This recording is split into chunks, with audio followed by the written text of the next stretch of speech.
Hello and good afternoon, everyone. This is Ryan Sargent, your host and presenter of God's Purpose for Your Life. Happy Father's Day to all you dads out there. I hope you're getting to spend some quality time with your family. Today's episode, I'm going to talk about the 5 kinds of fathers, followed by 10 ways to be a better dad. It's kind of a tough topic, 5 kinds of fathers, because I think I've been every kind at some point in fatherhood.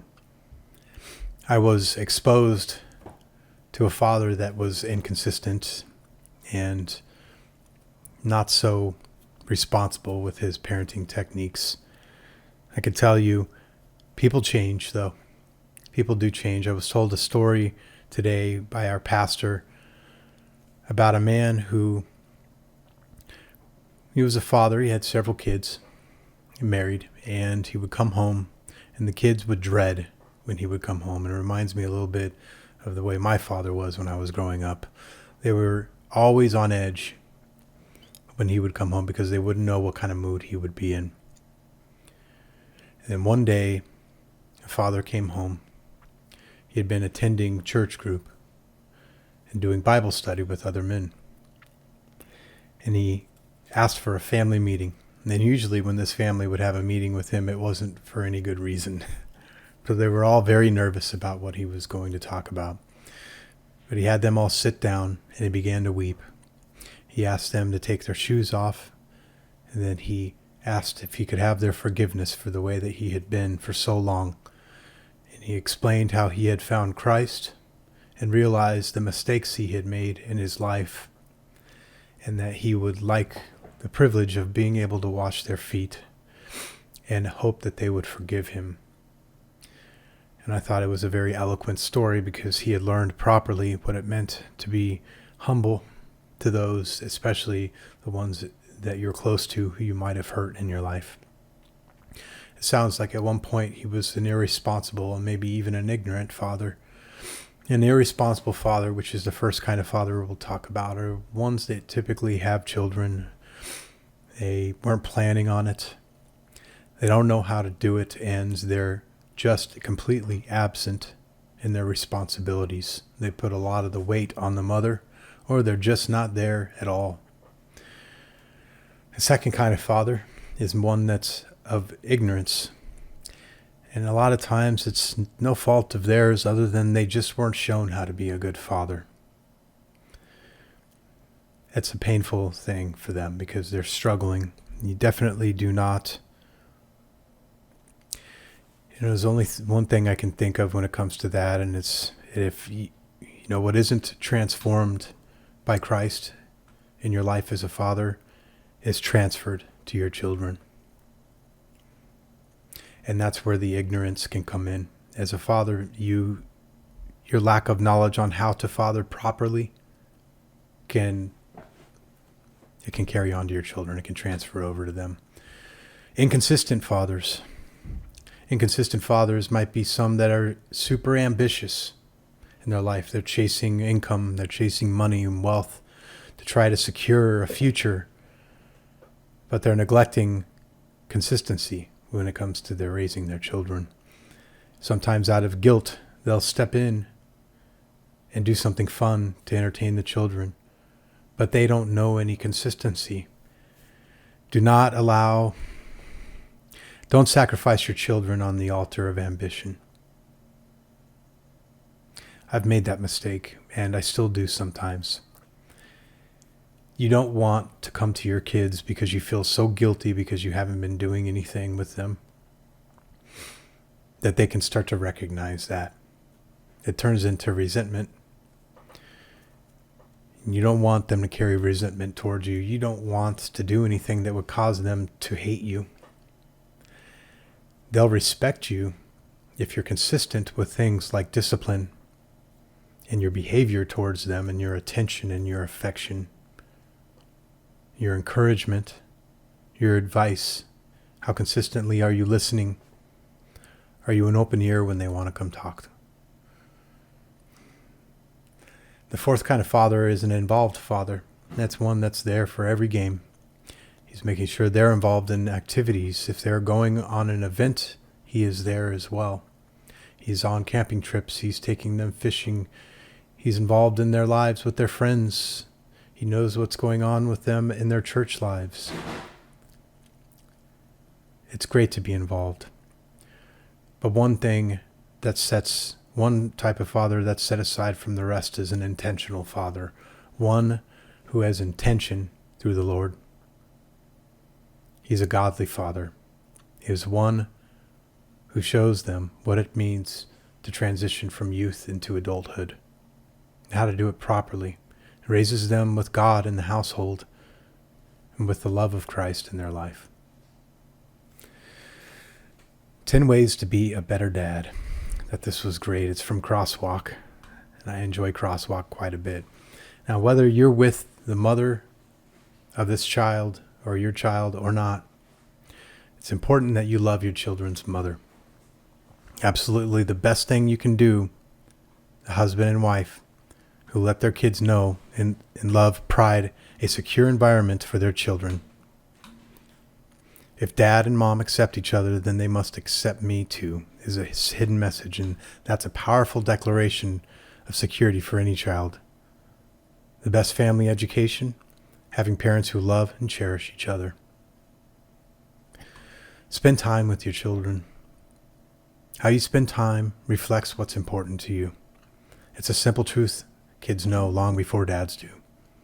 No matter what you might say to make up for lost time, if your children feel you are not as concerned about them as you are with work or some other interest, they'll perceive that they're not valuable. To kids, perception is reality, which is why there's no greater love a father can give than giving of himself for his children. Next up, discipline with a gentle spirit. True discipline is a function of a father's love for his children, which is why it should never be hard-nosed or harsh. Discipline's role is not to intimidate or tear down, but to mold and to correct. So discipline with a teacher's heart, and your children will learn just how much you love them. Be a role model. Fathers are role models to their children. A father can best teach his children the values of self-restraint and hard work. A father can also champion the virtues of honesty and humility by admitting when he's wrong. Modeling, being a living example is worth more to your children than anything you could ever tell them. Teach them the lessons of life. For far too many fathers, teaching is something somebody else does. However, the responsibility for teaching children rests primarily with parents. A father who teaches his children right from wrong imparts his faith in God to teach his kids and encourages them to strive for excellence. He'll be rewarded as his children grow up to making good choices. A father should always be alert for everyday examples in which to teach his kids the lessons of life.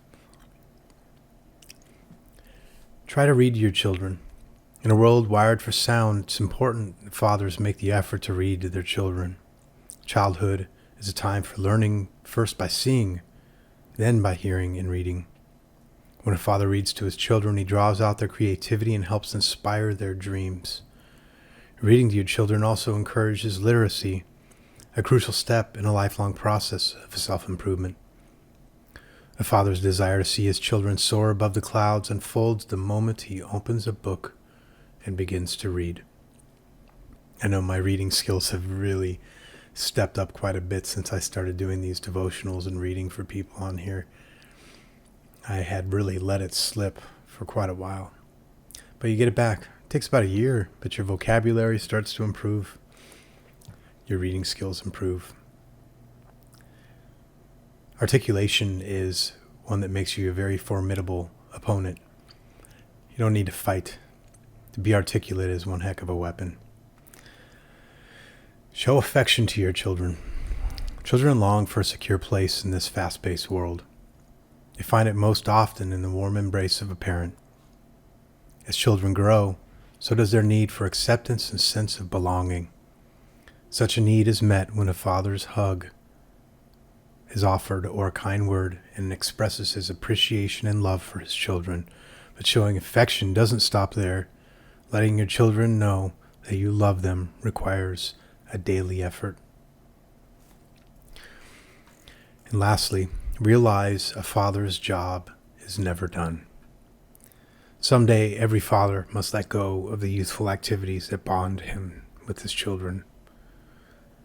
But a good father realizes that he allows his children their freedom to direct their own lives. He doesn't abandon them at a dorm room, a wedding altar, or the door of their first job. His encouragement and discernment will leave a legacy to his children and their children after that. It's interesting that this was written in 2001. If only the person that wrote this could see how many influences our children have nowadays. The internet, social media, gender, sexuality, AI, politics. This world is so messed up and broken right now. It's hard to trust the world with your children. That's why it's so important to be a discerning parent. Not just a discerning father, but a discerning mother as well. I do miss my dad quite a bit. I think about him every day. Even though of his shortcomings, I was able to find a way to raise my children in a manner that was much more suitable. You cannot transfer on old pain, though. If there's something you're still wounded by from your upbringing, or something that happened when you were a child, it's important to heal that so it isn't transferred on to your children. Today's sermon had a lot to do with that. But sometimes pain is tough to let go of. So we really need to pray on that each day. Find solution, therapy, anything you can to move on from it. Let's get started with today's reading. June 18th, preparation time. I will wait on your name, for it is good. Psalm chapter 52, verse 9. David was only 16 when he was anointed king of Israel, yet he did not take the throne until he was 30. Certainly, there were moments when David must have thought God had forgotten him. However, everything the Lord promised David came to pass, but it was only after he had thoroughly trained David to serve him. Likewise, what you are praying for may be God's will for you, but he must prepare you for it in his timing. Think of it this way. If you assemble a model airplane, you must first wait for the glue to dry before launching your aircraft. Perhaps after 2 hours, the glue looks nearly set, but it's not quite solid. Because you're eager to get started, you take your plane outside and hoist it into the air. Sadly, before it gains altitude, it comes crashing to the ground, pieces falling everywhere, because it just wasn't ready for flight. The same is true for the blessings God has for you.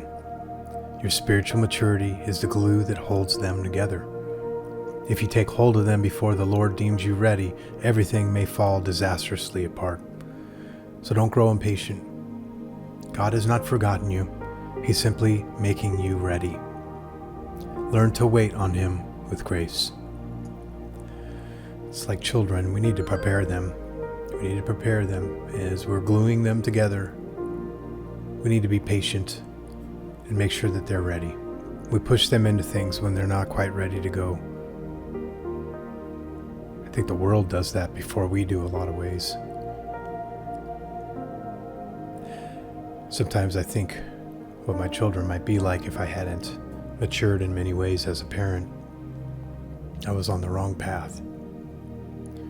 But I hope they can see that Christ has changed me and He's transformed me, so I won't transfer anything to them. One thing I do need to work on, and that we all might need to work on, is setting our ambitions aside so we do not sacrifice our children on that altar. There are way more important things in fatherhood than working and making an income. the time we spend with them is so short. 95% of the influence we have on them happens before the age of 18. So let's try to make the most out of every moment we can with them. Let's pray. Jesus, I know you will not forget me. I trust your timing and preparation. Amen. God bless you all. Happy Father's Day.